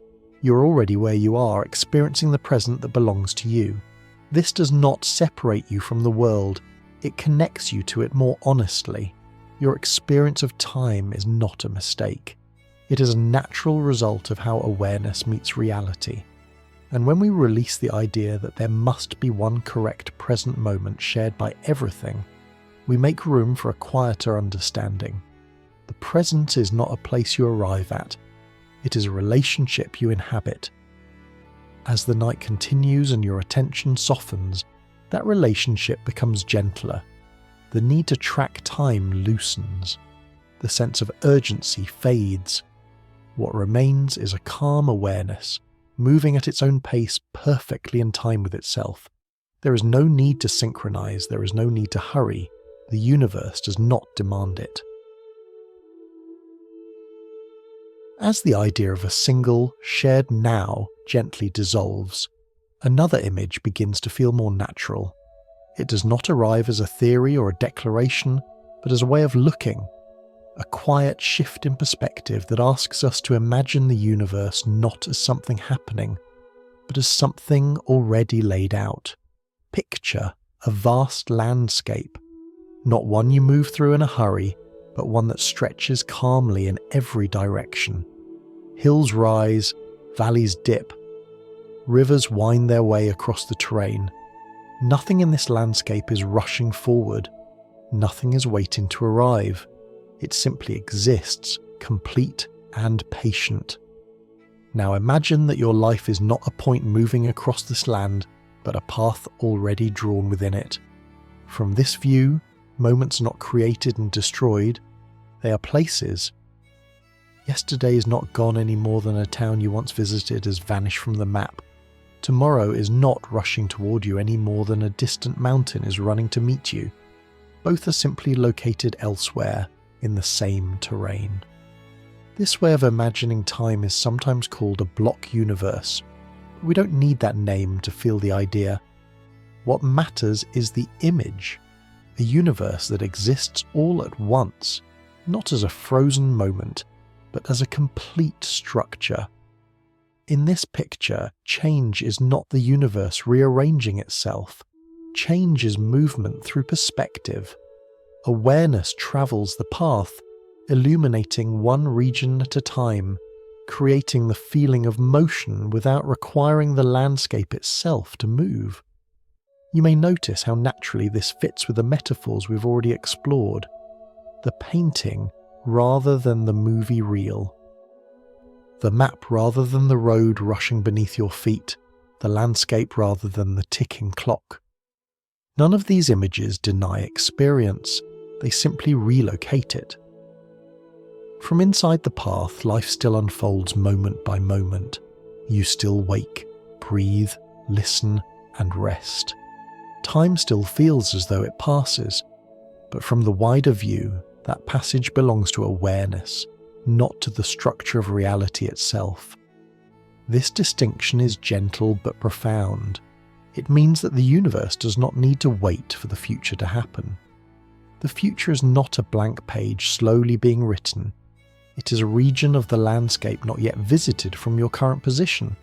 At the same time, this does not mean the future is fixed in the way a script is fixed. A map can contain many possible paths. The existence of the terrain does not dictate which route will be taken. It simply provides the space in which movement occurs. Seen this way, the block-like picture of time does not remove freedom, it reframes it. Freedom becomes navigation rather than creation. Choice becomes a matter of direction rather than invention. The future is not something you pull into existence from nothing. It is something you approach through the path your awareness follows. This view can feel surprisingly peaceful. It removes the pressure to constantly make time happen. Nothing is chasing you. Nothing is slipping away. Moments are not evaporating behind you. They remain part of the larger structure, quietly where they always were. It also softens our relationship with loss. If moments are places rather than events that vanish, then experiences are not erased when they pass, they simply recede from immediate view. They become part of the background that shaped who you are. Memory in this picture is not reaching backward into nothingness. It is glancing toward regions of the landscape already travelled. Imagination is not creating the future out of thin air. It is sensing the contours of what lies ahead. Of course, this is only a way of seeing. It is not a demand that reality must be this way. It is an invitation to notice that the straight-line story of time is not the only story available. Physics arrived at this picture not through poetry, but through careful observation. When different observers disagree about what counts as now, the idea of a single flowing present becomes difficult to maintain. A landscape, however, can easily contain many paths and many viewpoints at once. Importantly, this picture does not deny cause and effect in everyday life. Actions still have consequences. Decisions still matter. From within the path, the order of events remains meaningful. The difference is that the order belongs to the journey, not to the terrain. Think again of reading a book. All the pages exist at once, bound together. The story does not rush toward you. You move through it page by page. Your experience of suspense, surprise, and emotion unfolds in sequence, even though the book itself is complete. The block-like view of the universe suggests something similar. Reality may be complete in structure, while experience remains sequential. For listening and resting, this idea can gently release the tension we often feel around time. There's no need to race the clock, no need to catch up. No need to worry that moments are slipping through your fingers, they're already part of the whole. As you lie here, notice how your own awareness moves. It does not jump erratically across the landscape of experience. It flows naturally, guided by attention and interest. When you're tired, it slows. When you're curious, it wanders. There's no force pushing it along. Time, in this sense, is not a river dragging you forward. It is the direction your awareness happens to be facing. This does not mean that everything is already decided. It means that the universe may be spacious enough to hold every moment without requiring them to arrive one by one. You don't need to accept this picture. You don't need to reject it. Simply letting it sit alongside the others can be enough.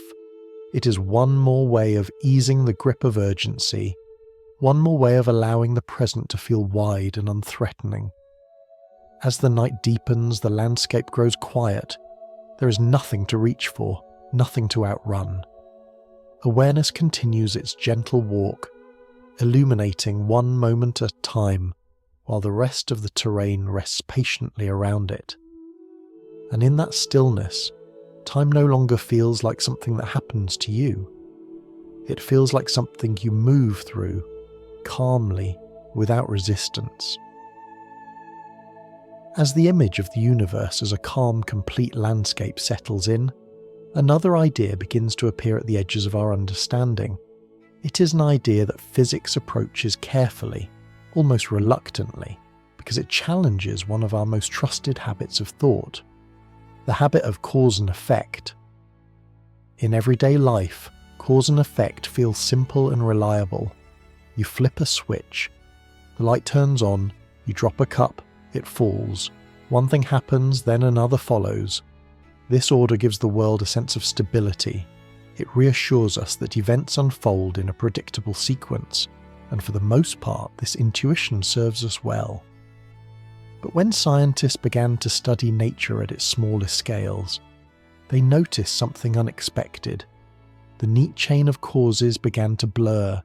Events still happened, but the order between them was not always as clear as it seemed. Rather than thinking of one thing pushing another forward in time, physics began to describe relationships, patterns of connection, correlations that existed even when a clear first and second could not be easily identified. This does not mean the universe became chaotic or nonsensical. It means that our familiar picture of cause and effect turned out to be a simplified story, useful for daily life but incomplete at deeper levels. To imagine this more gently, think of a flock of birds moving across the sky. No single bird appears to be in charge. There is no clear leader issuing commands, and yet the flock moves as one, turning and shifting in beautiful coordination. If you try to trace a single cause for each movement, you quickly get lost. The motion arises from relationships between birds, not from a linear sequence of instructions. At very small scales, the universe behaves more like that flock than like a row of falling dominoes. This challenges our sense of time because cause and effect are deeply tied to sequence. We expect causes to come before effects. We expect the past to shape the future in a one-way direction. When that expectation softens, time itself begins to feel less rigid. Some experiments suggest that what happens later can be closely linked to what happens earlier in ways that do not fit neatly into a simple timeline. Not because the future reaches back to change the past, but because the events are part of a single, connected process. A helpful way to think about this is to imagine a conversation rather than a command. In a conversation, meaning does not come from one person alone. It emerges from the exchange. Each response shapes the next, but the overall meaning cannot be pinned to a single starting point. In the same way, some physical processes are better understood as wholes rather than sequences. The pieces make sense together, even if we struggle to assign them a strict order. This does not break time, it expands it. Instead of a straight arrow, time begins to resemble a fabric, where threads cross and influence one another.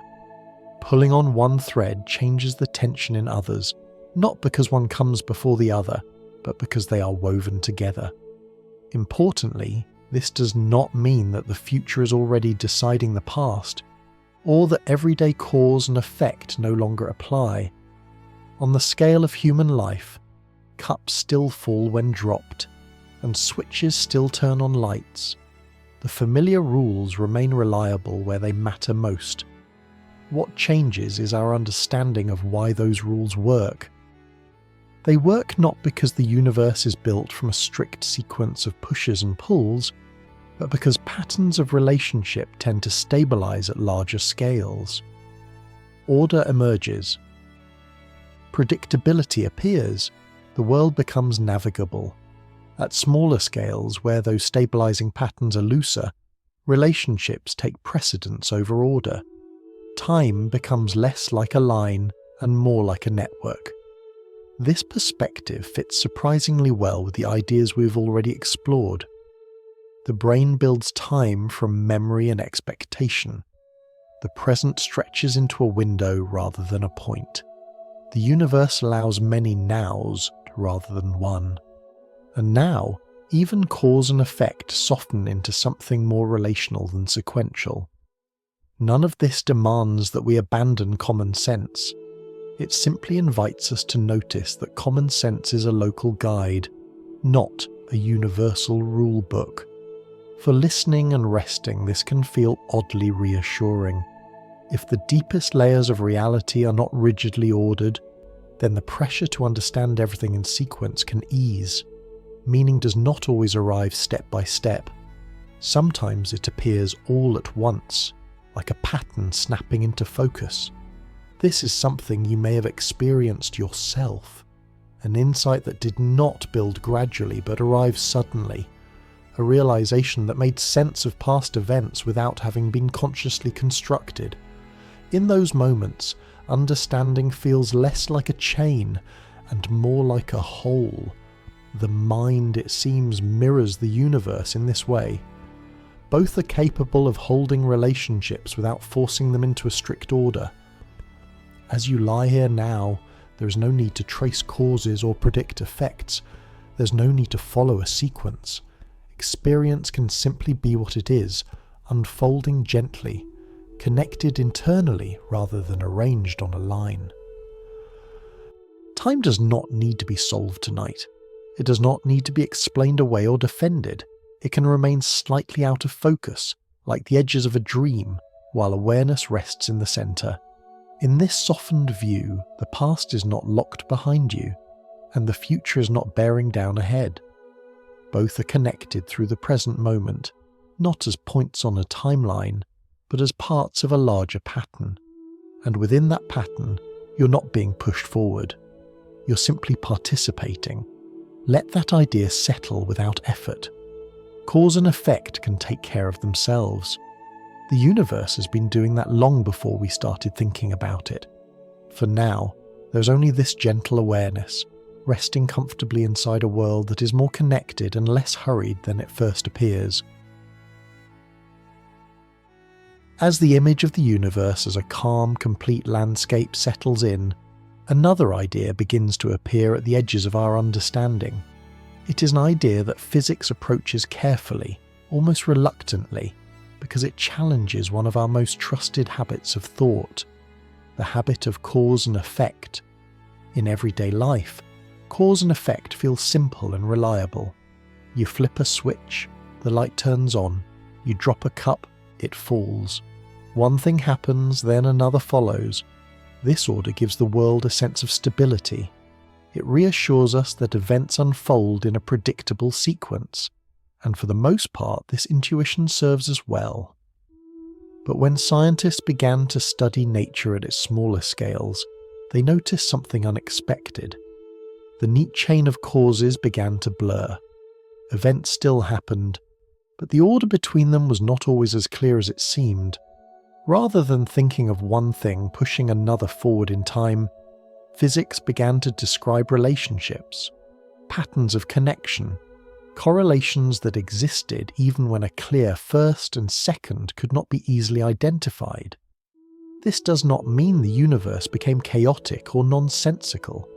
It means that our familiar picture of cause and effect turned out to be a simplified story, useful for daily life but incomplete at deeper levels.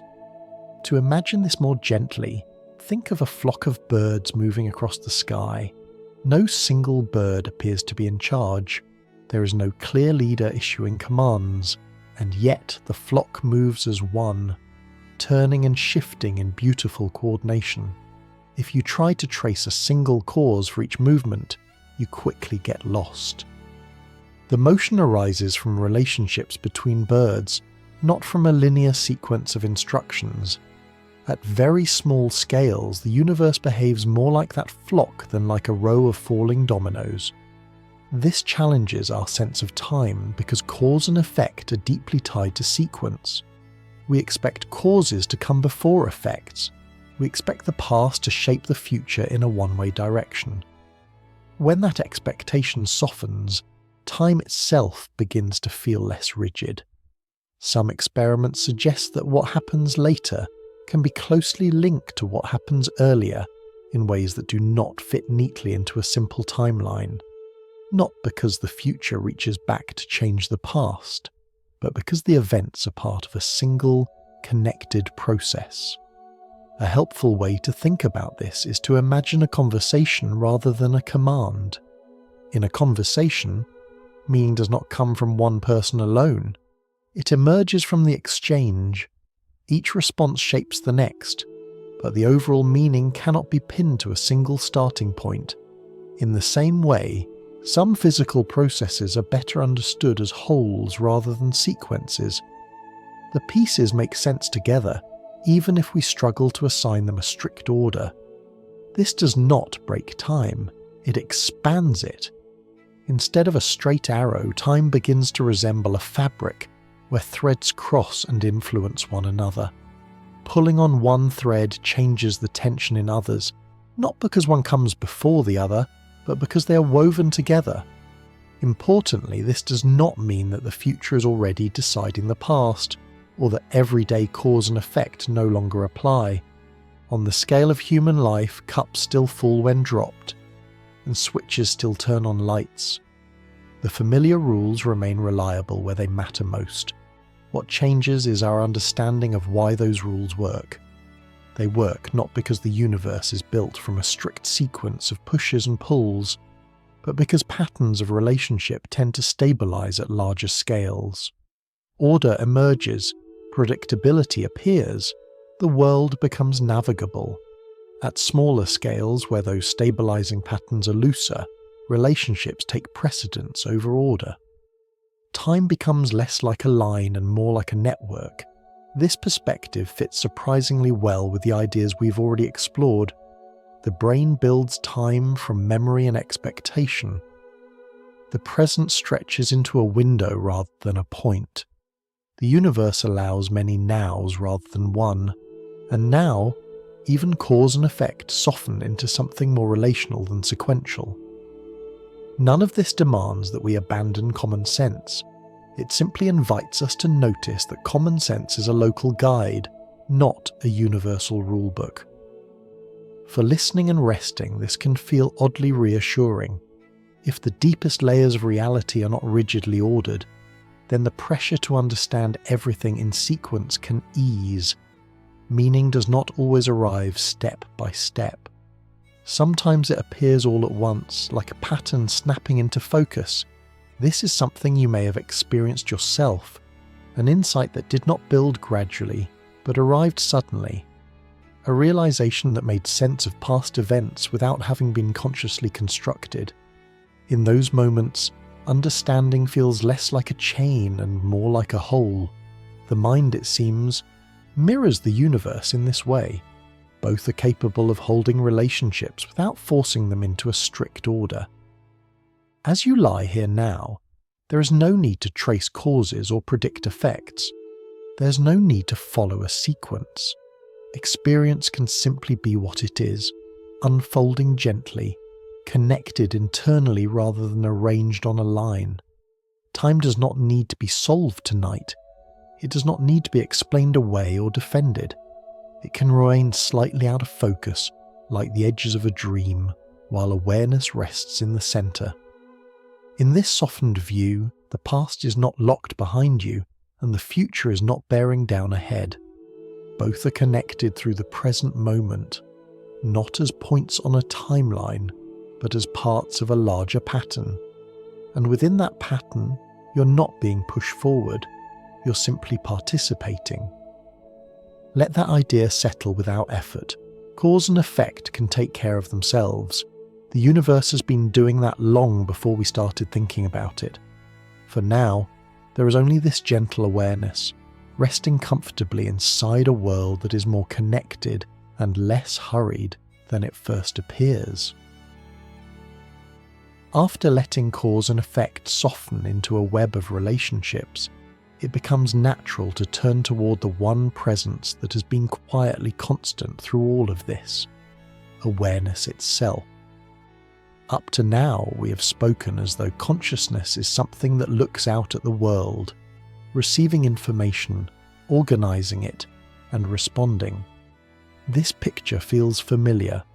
It places awareness behind the eyes, watching events unfold like scenes on a stage. But what if this picture is incomplete? What if consciousness is not only watching the play but helping shape which scene is being seen at any given moment? This is not a statement, it is a question. And like all good questions, it opens space rather than closing it. Consider how experience actually appears. Out of countless possible sensations, Sounds, sights, thoughts, memories, only a small selection becomes vivid at any moment. Most of reality remains in the background, unnoticed.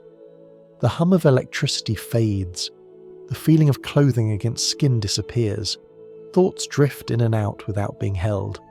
Something is selecting, not deliberately and not forcefully, but continuously. Attention moves. Awareness settles. A moment takes shape. In this sense, consciousness behaves less like a passive camera and more like a lens.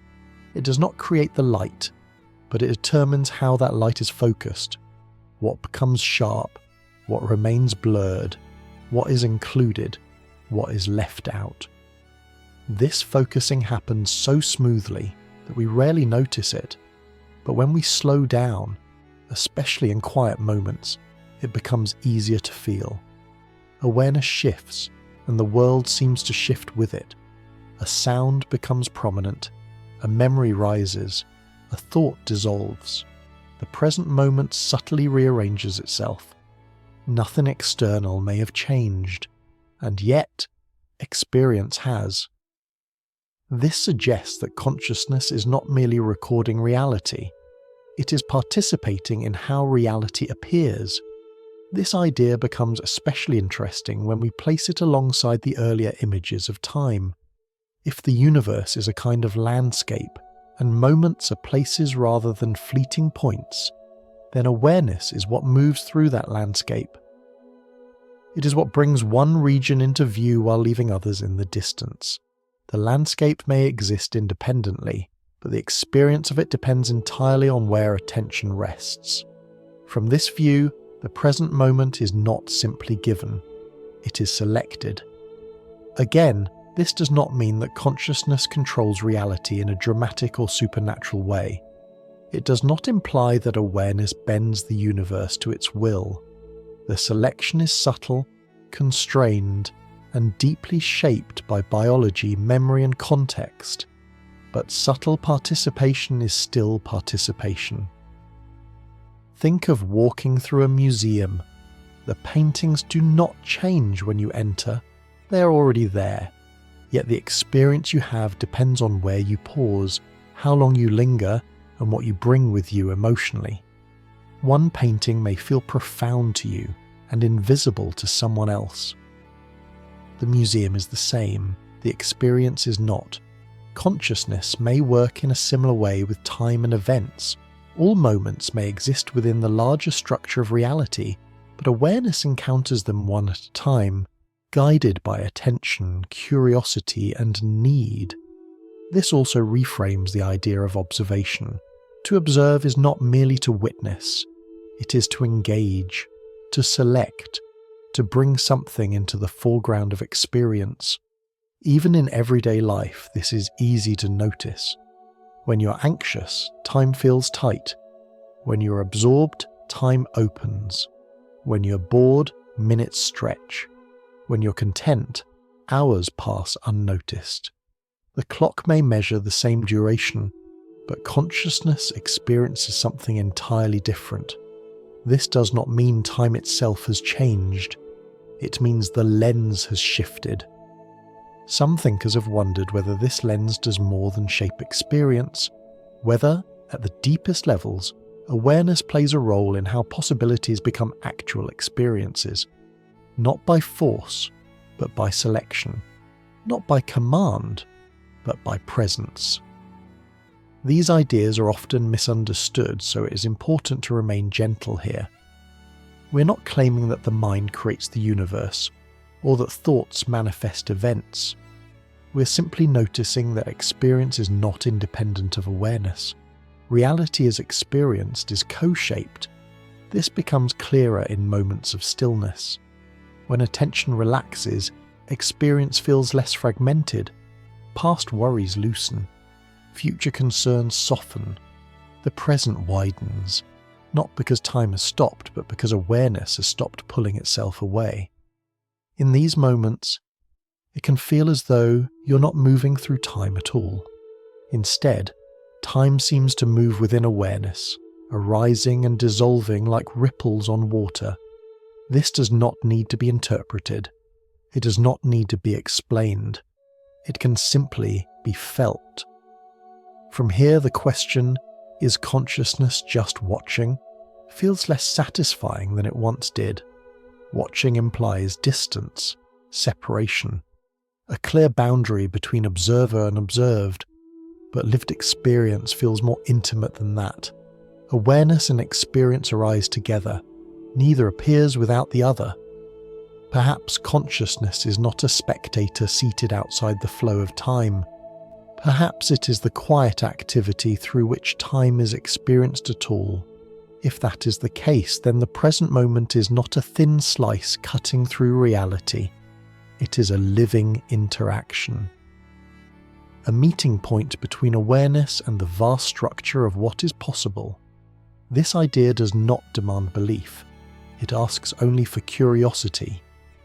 As you rest now, you do not need to decide what consciousness is or what it does. You do not need to place it on one side of reality or the other. Simply noticing its presence is enough. Notice that experience is happening, that something is aware of listening, that thoughts come and go, but awareness remains. In that noticing, time feels less urgent, less sharp. It becomes something that unfolds within awareness rather than something pressing in from outside. And for this moment, that is more than enough. When the idea of consciousness participating in experience begins to settle, a familiar question often follows quietly behind it. If the universe is vast, structured, and perhaps already complete in some sense, then what happens to free will? Do our choices still matter? This question tends to arrive with tension attached, as if only two answers are possible. Either everything is predetermined and freedom is an illusion, or freedom is absolute, and the universe must remain unfinished and uncertain. But lived experience rarely fits into such clean divisions. There is a softer way to look. Imagine again the landscape we spoke of earlier. A wide terrain filled with valleys, paths, crossroads, and open spaces. The land exists. Its features are real. But standing within it, you are not forced along a single route. You choose where to walk, when to pause, when to turn back, and when to continue forward. The existence of the landscape does not remove your freedom. It gives it context. From this perspective, free will is not about creating reality from nothing. It is about movement within what already exists. It is the freedom to navigate, not the power to command the terrain itself. This reframing changes the emotional weight of the question. Free will no longer has to carry the burden of total control. It does not need to be absolute to be meaningful. It only needs to be real where experience actually happens. And experience happens locally, in decisions made now, in attention placed here rather than there, in how awareness responds to what is present. Even in everyday life, this is how freedom already works. You do not choose the weather, but you choose how to dress. You do not choose the language you were born into, but you choose how to use it. You do not choose every thought that arises, but you choose which ones to follow. These choices are not small, they shape the path. In a timeless or block-like view of reality, this path is not erased once travelled. Each choice becomes part of the structure. Each decision is a turning that leads awareness toward one region of experience rather than another. From the inside, it still feels like choosing. From the wider view, it looks like navigation. This can feel deeply reassuring. It means that your actions are neither futile nor isolated. They are meaningful movements within a larger whole. You're not fighting the universe to assert freedom, nor are you being carried helplessly along by it. You are participating. This also helps soften the fear of fatalism. Fatalism suggests that outcomes are fixed regardless of what you do. But navigation implies that what you do determines which outcomes you encounter. A map may already exist, but your route through it is not meaningless. It defines the journey. Notice how this aligns with how decisions feel from within. Rarely do choices feel like absolute acts of creation. More often, they feel like responses to what is present. You sense possibilities, weigh them quietly, and move toward one. The future does not arrive as a blank canvas. It arrives as a field of options shaped by the past and present. Free will lives in how you move through that field. This understanding also removes the need for anxiety around getting it right. If freedom is navigation rather than control, then missteps are not failures. They are turns that lead to different views. Some paths may be more difficult, some more rewarding, but all contribute to the overall experience. In this way, free will becomes less about pressure and more about presence.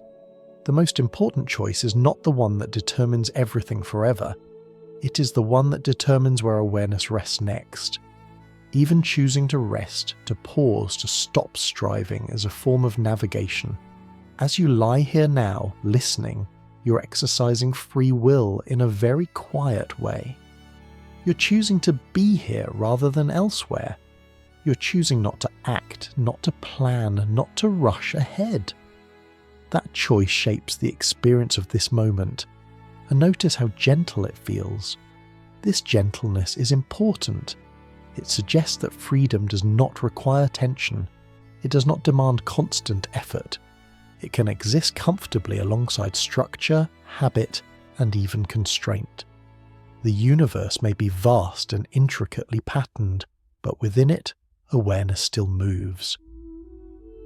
And wherever awareness moves, choice is present. This reframing also brings compassion into the picture. If each person is navigating their own path through a shared landscape, then differences in behaviour and belief become easier to understand. People are not simply right or wrong, they are located differently. They are responding to different contours, different histories, different pressures. This does not excuse harm, but it softens judgment. It reminds us that freedom is exercised within conditions, not outside them. As time loosens its grip and becomes less of a ticking demand, free will loosens too. It stops being a heavy responsibility and becomes a quiet capacity. The capacity to respond, to adjust, to notice. In a timeless world, freedom does not disappear. It becomes more intimate. It lives in attention, in intention. In the simple act of being present with what is, you do not need to solve this idea. You do not need to defend it. Let it rest beside you like a thought that feels complete enough for now. Choice will still be there when you need it.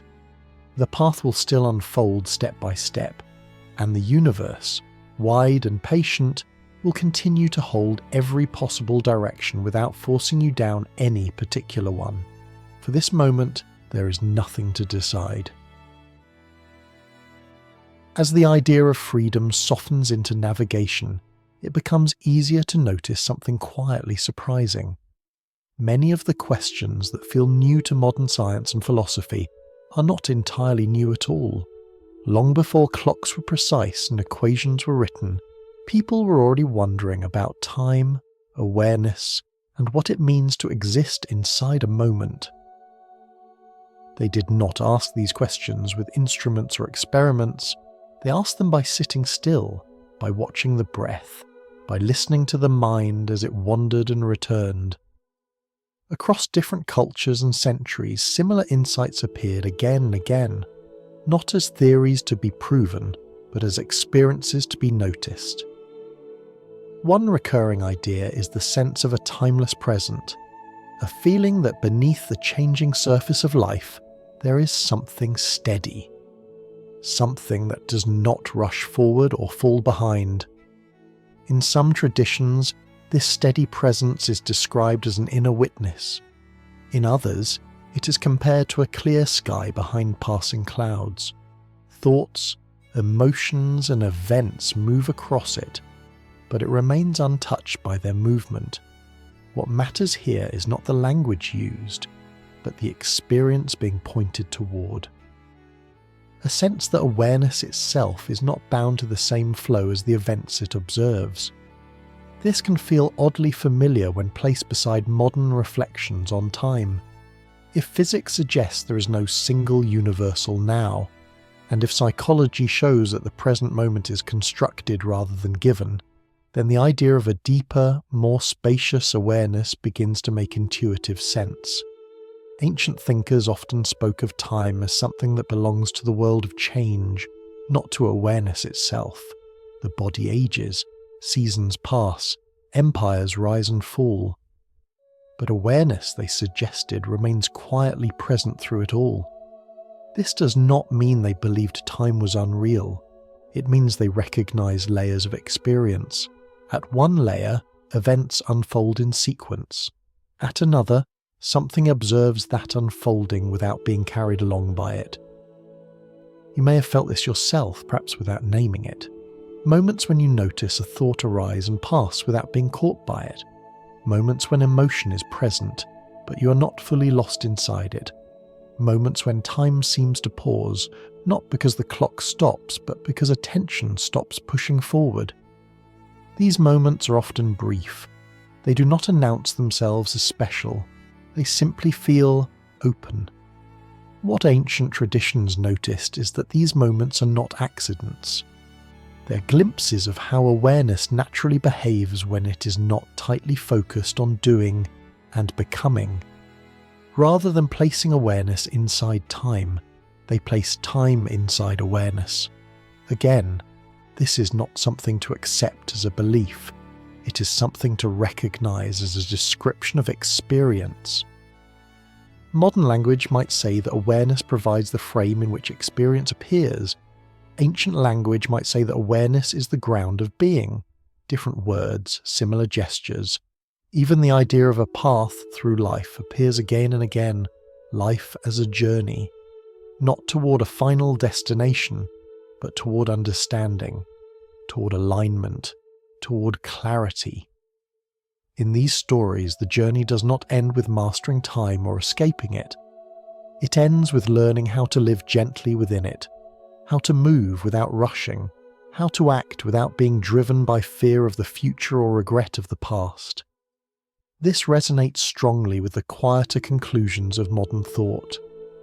The more deeply we study time, the less it behaves like a strict ruler, and the more it behaves like a context, something that shapes experience without fully defining it.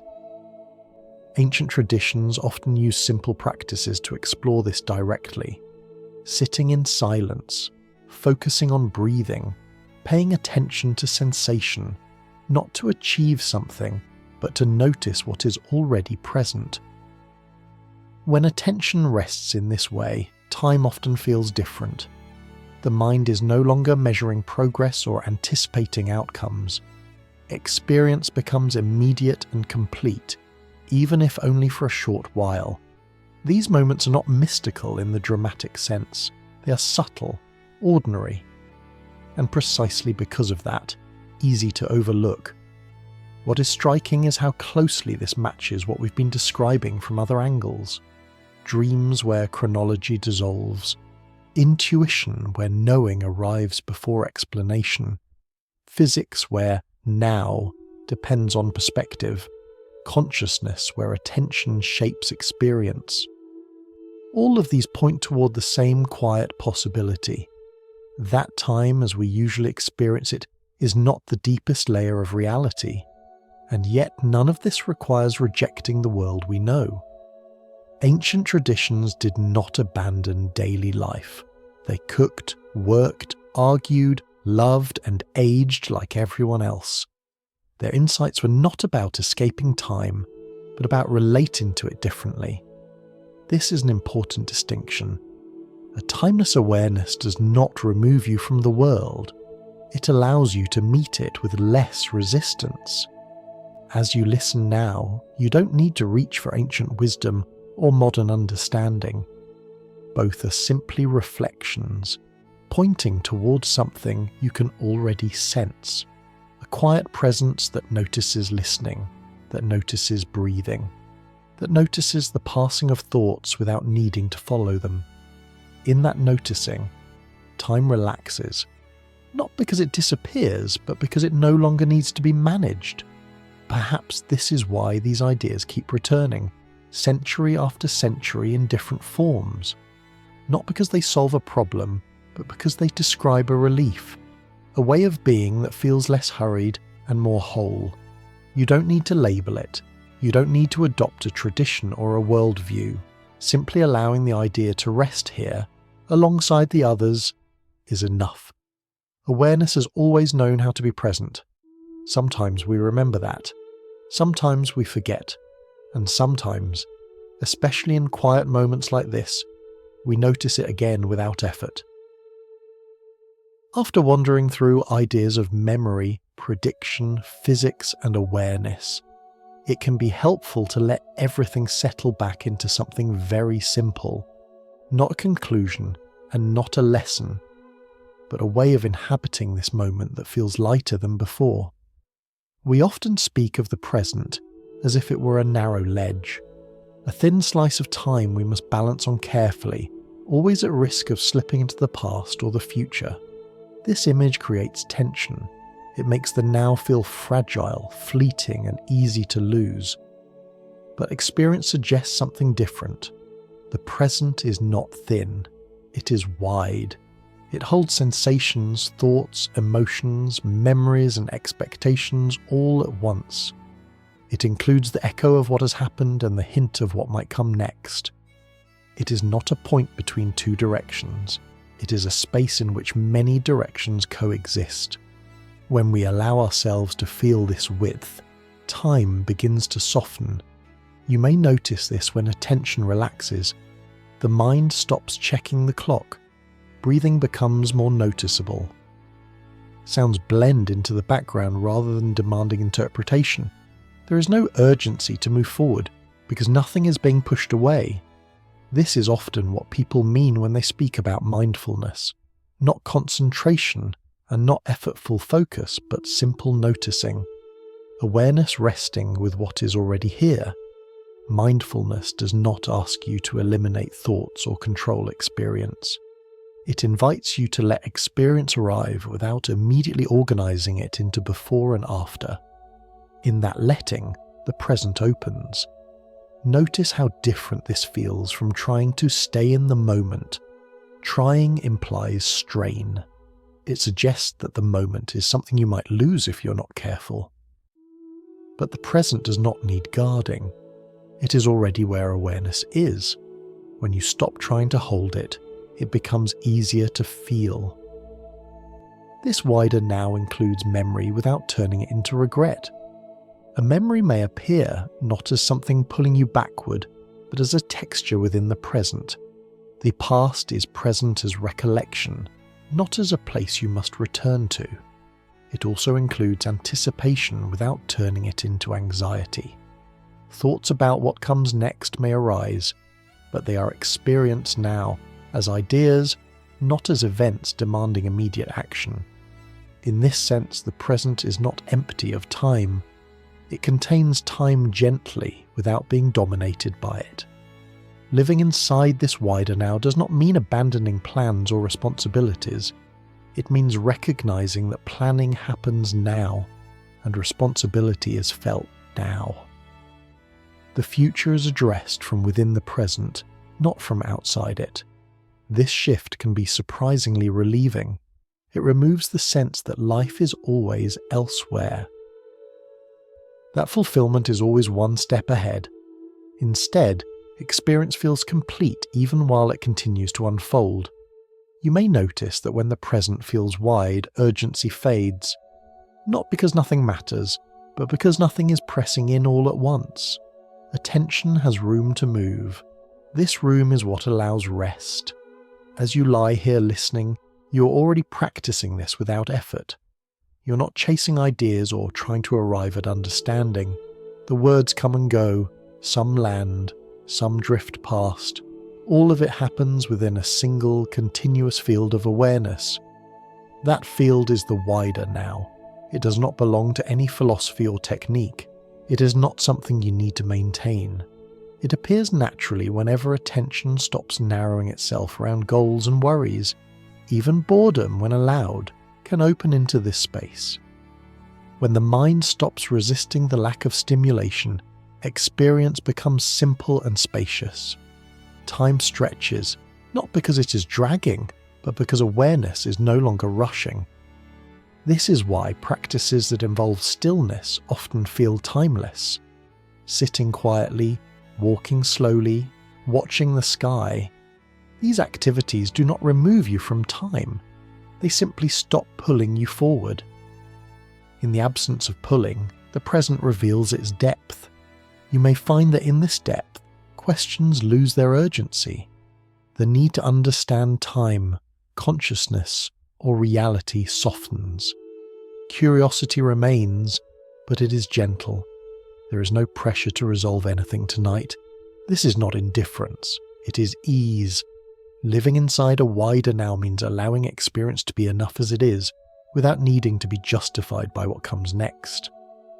It is a way of resting inside life rather than leaning toward it. This does not happen all the time, and it does not need to. The narrow sense of time has its uses.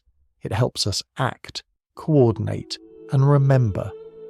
But it does not need to dominate every moment. When it relaxes, even briefly, something essential becomes available again. A sense of being at home in the present, rather than passing through it. As you continue to rest, notice how little effort this requires. You do not need to hold on to the idea of a wider now. Simply allowing attention to soften is enough. Breath happens, sound happens, awareness notices. Time continues, but it no longer demands to be followed.